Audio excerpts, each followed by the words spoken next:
Baik, Assalamualaikum warahmatullahi wabarakatuh. Waalaikumsalam. Waalaikumsalam warahmatullahi wabarakatuh. Teman-teman yang ada di grup ini, di grup SMP, izinkan saya akan memimpin kegiatan kita hari ini. Namun sebelum kita melaksanakan kegiatan kita, saya ingin mengajak kepada teman-teman yang ada di room ini untuk berdoa semoga kegiatan kita hari ini betul-betul sukses dan dapat bernilai ibadah. Doa dimulai. Selesai. Terima kasih, Bu.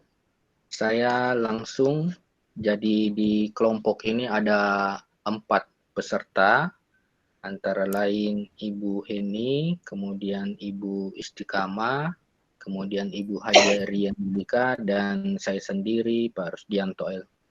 Kemudian karena ada 4 orang, jadi sedangkan jumlah kasus yang disajikan hanya 3, berarti untuk penyajian kasus ada 2 kasus yang diangkat, yaitu kasus kedua.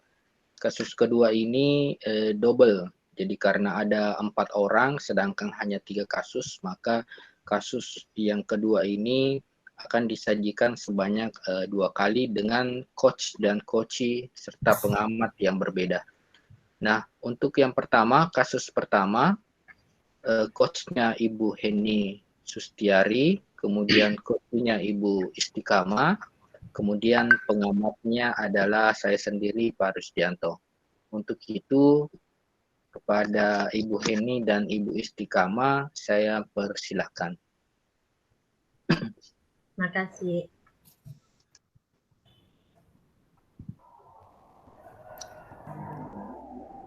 Oke.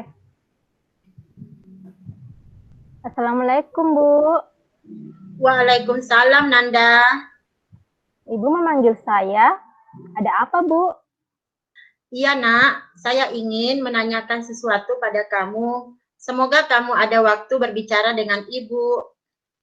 Oh iya, Bu. Tentunya saya ada waktu. Apa yang ingin Ibu sampaikan?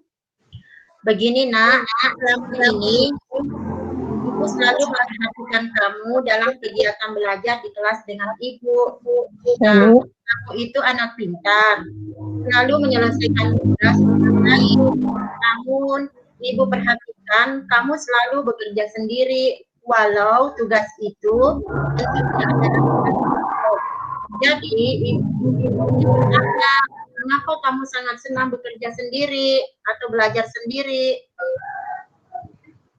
Iya, Bu. Terima kasih sebelumnya, Bu, karena sudah memanggil saya. Saya memang butuh seseorang untuk membicarakan masalah yang saya hadapi, Bu. Jadi, apa yang bisa saya bantu? Dan apa yang kamu ingin capai dari diskusi ini? Saya hanya ingin mendapatkan solusi, Bu, dari masalah ini. Terus ada lagi? Saya selama ini mengakui, Bu, bahwa saya sangat senang belajar dan menyelesaikan tugas sendiri dan tidak bekerja sama dengan teman yang lain. Nah, itu dia, Nanda. Mengapa kamu melakukan itu, Nanda? Kamu tidak menyukai teman kamu? Tidak, Bu. Saya sangat menyukai teman-teman saya. Lalu, kenapa? Kamu tidak ingin disaingi oleh temanmu di kelas? Tidak, Bu. Tidak seperti itu. Lalu apa? Coba terbuka dan jelaskan pada Ibu. Begini, Bu. Dan maaf sebelumnya ya, Bu. Terutama untuk teman-teman saya di kelas. Bukan bermaksud untuk mengadu. Katakan, Nanda. Silakan. Ibu akan mendengarkan. Iya, Bu. Alasan saya, jika bersama teman, biasanya teman saya hanya menyontek sama saya, Bu. Dia menyontek semua pekerjaan saya. Lalu, jika bekerja dalam kelompok, teman-teman kelompok menyerahkan sepenuhnya pada saya. Saya hanya sendiri bekerja, Bu. Terus mereka cuma bercerita dan bermain-main. Itulah, Bu, mengapa saya tidak menyukai belajar bersama teman saya. Jadi, saya lebih memilih sendiri, Bu. Oh, itu rupanya alasannya. Ibu baru tahu. Namun, apa kamu yakin, Nak, temanmu bersikap seperti itu? Iya, Bu. Saya tidak mungkin berkata bohong, Bu. Saya menyampaikan yang sebenarnya kepada Ibu. Oh, bagaimana jika temanmu mengatakan kamu memang suka menyendiri, terkesan sombong, tidak suka bergabung? Tidak, Bu. Malah saya sangat senang jika dapat bergabung dengan teman saya. Oh, begitu, Nak. Ya, Ibu sudah paham dan terima alasanmu.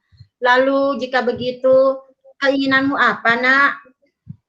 Saya cuma ingin belajar bersama dengan teman saya, Bu. Tapi itu tadi, Bu, saya mau kita ada kerjasama dan satu dengan yang lainnya. Bukan cuma saya yang bekerja, Bu. Kamu yakin ingin melakukannya? Iya, Bu, saya sangat yakin untuk merubah sikap saya ini, Bu. Oh iya, Ibu dapat membantumu. Namun kalau kamu, apa rencanamu terhadap temanmu? Apakah nanti kamu ingin memilih-milih temanmu yang bisa diajak bekerja sama atau bagaimana, Nak? Saya ingin memulai bekerja sama dengan teman di kelas, Bu, dan tidak mau memilih-milih teman, Bu. Jika kamu siap, langkah pertama apa yang ingin kamu lakukan, Nak? Pertama, saya akan minta maaf, Bu, sama teman-teman saya atas sikap saya selama ini, Bu. Lalu, apa lagi? Terus, saya akan membiasakan untuk bergabung dengan teman yang lain, untuk belajar bersama mereka, Bu. Oh iya, Nak, bagus. Tapi adakah temanmu yang bisa kamu ajak untuk membantumu, Nak? Iya, Bu, saya ingin Rina membantu saya. Baiklah kalau begitu, Nanda. Iya, Bu, terima kasih, Bu. Nah, sekarang kalau kamu sudah punya komitmen, apa yang akan kamu jalankan untuk menjalankan rencanamu itu? Saya akan berupaya untuk menjaga hubungan baik saya dengan teman-teman di kelas, Bu. Alhamdulillah, Nak, bagus sekali. Ibu harap dengan sikapmu itu akan membantu teman-temanmu yang agak lambat dalam proses belajarnya. Iya, Bu, terima kasih. Saya juga senang jika membantu teman, Bu. Semoga saya bisa ya, Bu. Pasti bisa, Nanda. Kalau begitu, cukup pembicaraan kita ya. Jika ada keluh kesahmu yang lain, jangan takut untuk berbicara dengan Ibu. Iya, Bu, makasih, Bu, atas bantuannya, Bu. Sama-sama, Nak. Oke, terima kasih Ibu Heni sebagai coach dan Ibu Istiqamah sebagai coach. Saya akan menyampaikan hasil pengamatan saya khusus untuk kasus yang pertama ini.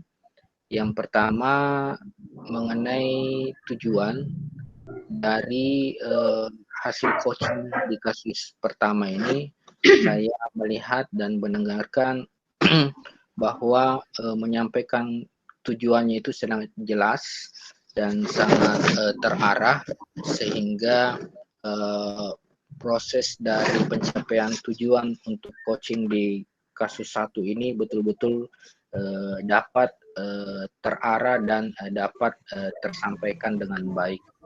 Kemudian yang kedua,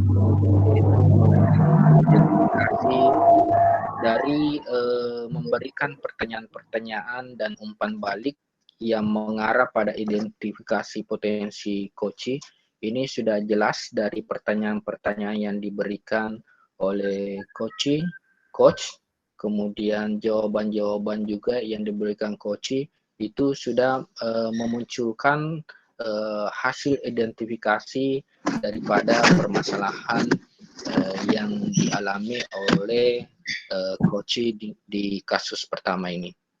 Kemudian rencana aksi di mana coach sudah memberikan pertanyaan-pertanyaan dan coach juga sudah memberikan umpan balik mengenai rencana aksi yang akan dilaksanakan atau yang akan dilakukan oleh coach dalam menyelesaikan permasalahannya yang dialami di kasus satu ini. Kemudian yang terakhir yaitu tanggung jawab, di mana coach-nya sudah memberikan pertanyaan-pertanyaan dan umpan balik mengenai komitmen daripada Koci dalam menjalankan rencana aksinya untuk menyelesaikan permasalahan di kasus pertama ini. Secara umum dari proses coaching yang dilakukan untuk kasus pertama ini sudah termuat langkah-langkah model Tirta, yaitu pencapaian tujuan, kemudian proses identifikasi, kemudian rencana aksi yang akan dilakukan, dan tanggung jawab yang akan dilakukan oleh coaching dalam penyelesaian permasalahan dalam kasus ini. Demikian hasil pengamatan saya. Terima kasih untuk Ibu Heni selaku coach. Terima kasih kepada Ibu Istiqamah selaku coach dalam kasus pertama ini.